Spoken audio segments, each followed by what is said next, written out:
Hi, everyone. I'm Barrett Guillen. And I'm Ashley Brown Ruiz, and this is Unlocking Us. We're back.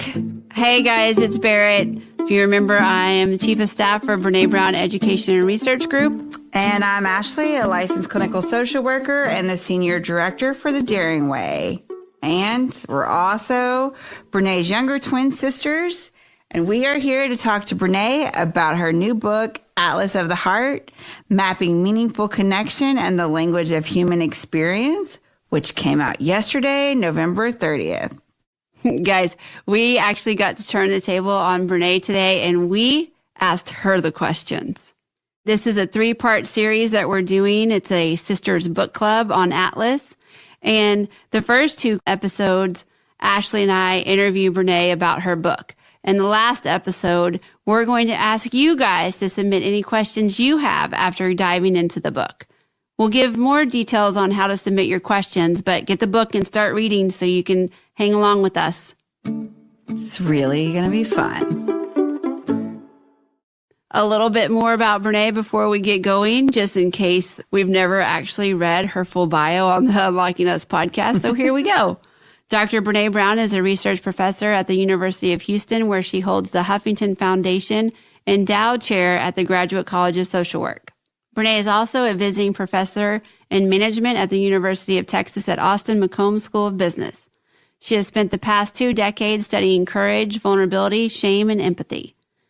She is the author of 5 #1 New York Times bestsellers and is the host of the weekly Spotify original podcast, Unlocking Us, whoop, whoop, here we are, and Dare to Lead.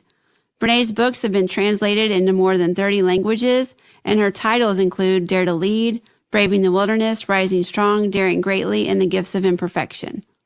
Most recently, Brene collaborated with Tarana Burke to co-edit You Are Your Best Thing, Vulnerability, Shame, Resilience, and the Black Experience.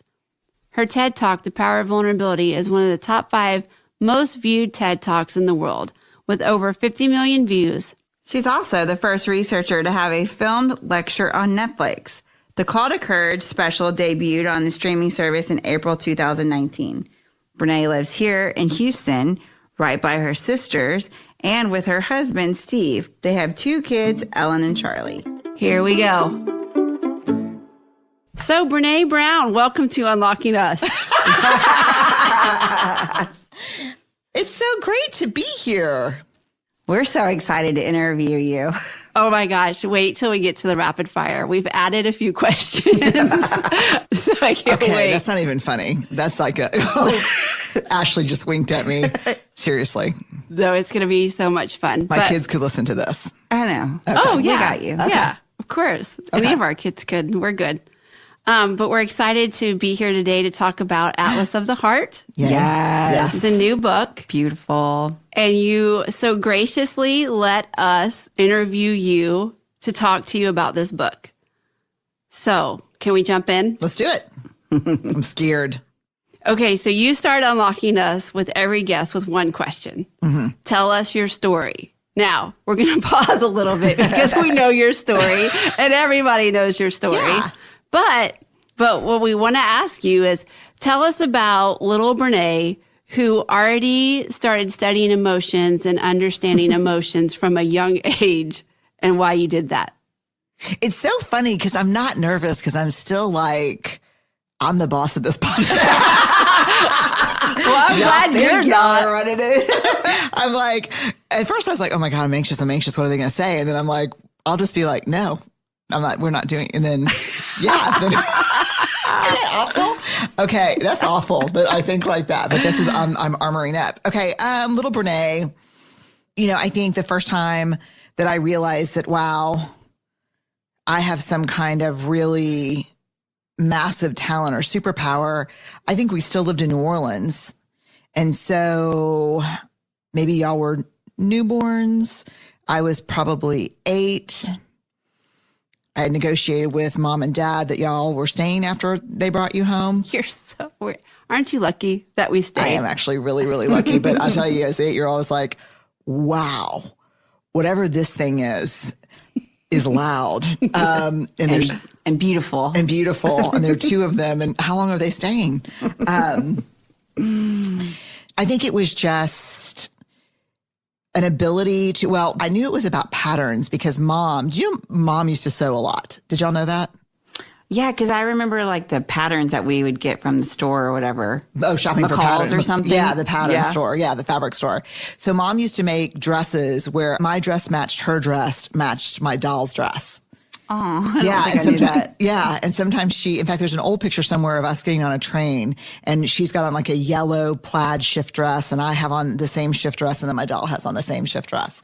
And sometimes she would take me to the fabric store, and I'd be able to pick out the fabric, and she made all the clothes for my dolls. And so she would often say, well, I don't know about this pattern. It's really hard to match, like on the back, you know, how clothes that have the pattern that matches with like around the zipper and stuff.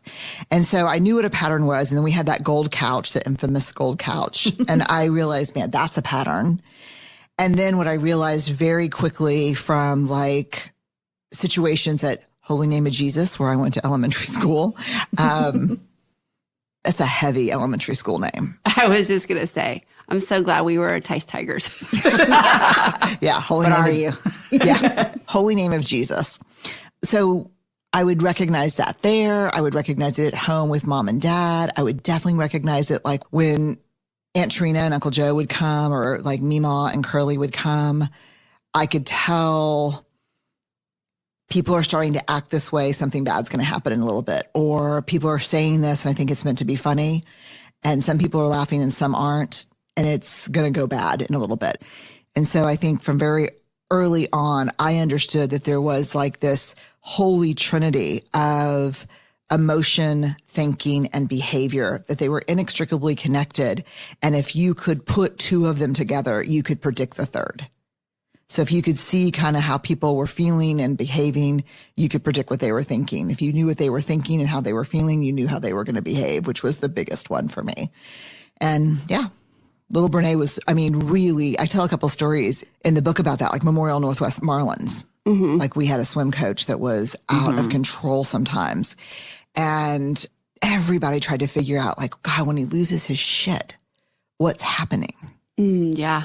And it only took me like 2 or 3 practices before I realized, because at first, you know, when you're not a fast swimmer and you're not the fastest or the best, you think, oh God, he's after the kids that are not the great swimmers. But I was like, God, he's not after those kids. But sometimes he's after the great swimmers, and sometimes he's after the shitty swimmers, or the swimmers who are trying. We'll rephrase that since I was one of them. But then I realized very quickly, oh, he's after the kids that are not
they were always, I think, in a lot of shame. And so I think I was a very shame-based kid. So when I knew I could do that, I actually thought something was wrong with me. I thought maybe I'm like a wizard. And the only reference I had at the time was like Sybil and Carrie. Oh. You know, like unwell teenage girls are like witches, are crazy, or so could you imagine?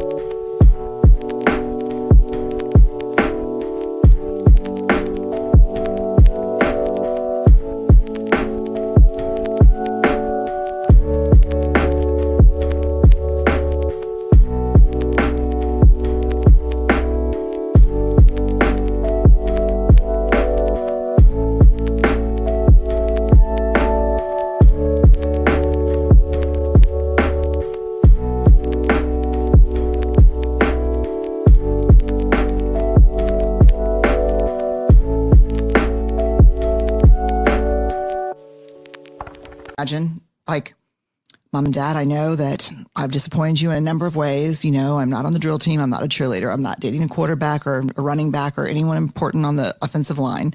And I just really want to be in French club. And I like to wear a beret and smoke a little pot. And I also have superpowers. Like that would not have gone over well. So I just used them, but I hid them.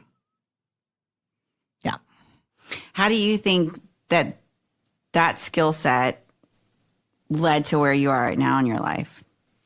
I think it's a mixed bag. I think that there's a couple of things. One, my therapist today calls it hypervigilance.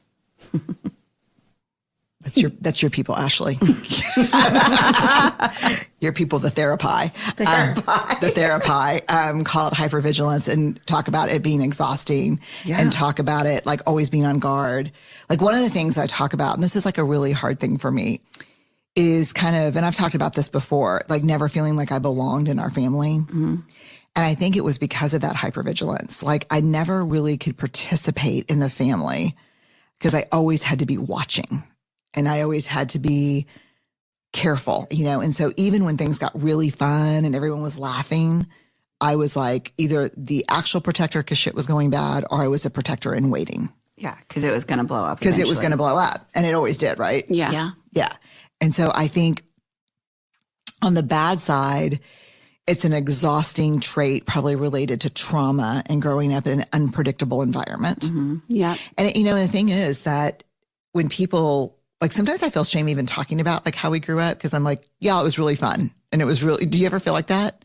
Oh, yeah. Well, we were just driving through the old neighborhood the other day with two of my elementary school friends. And when we were talking about all of our friends, and you talk about this too, back in the day, we had no idea what was going on in their house. But now we know what was going on in their house back then. And the power that we could have had if we would have been talking about it with each other is crazy. It's just so crazy because you thought, I'm the only one laying in bed at night listening to the screaming come through the walls. Yeah. But I think the thing about the unpredictability is there was a lot of love in our house. And there was a lot of laughter in our house and a lot of fun. It was just unsafe, not because it was dangerous all the time, but because it was unpredictable all the time. Does that ring true for y'all? Totally fair. Yeah. It's weird if you're listening because we have to ask each other these questions because we almost come from different families. I mean, we don't. We have. Come on, make 'em go crazy.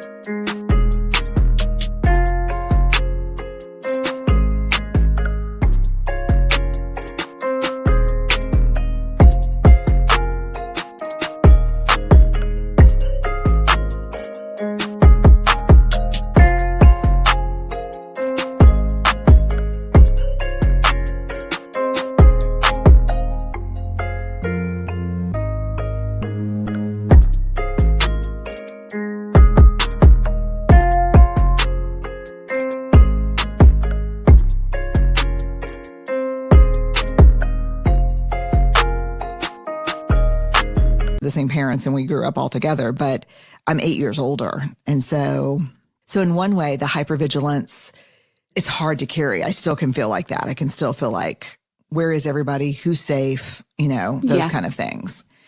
And so I think that was hard. And then I think the superpower was understanding that, all the connections between thinking, cognition, feeling, and behavior.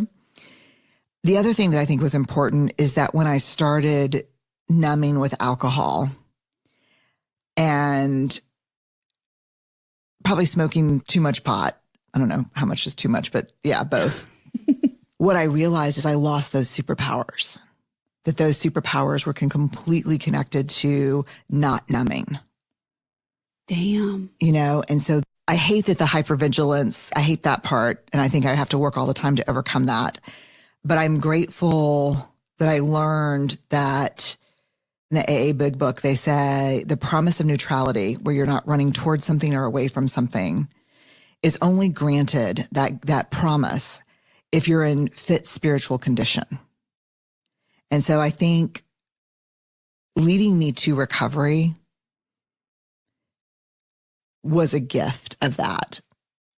leading me to this career was a gift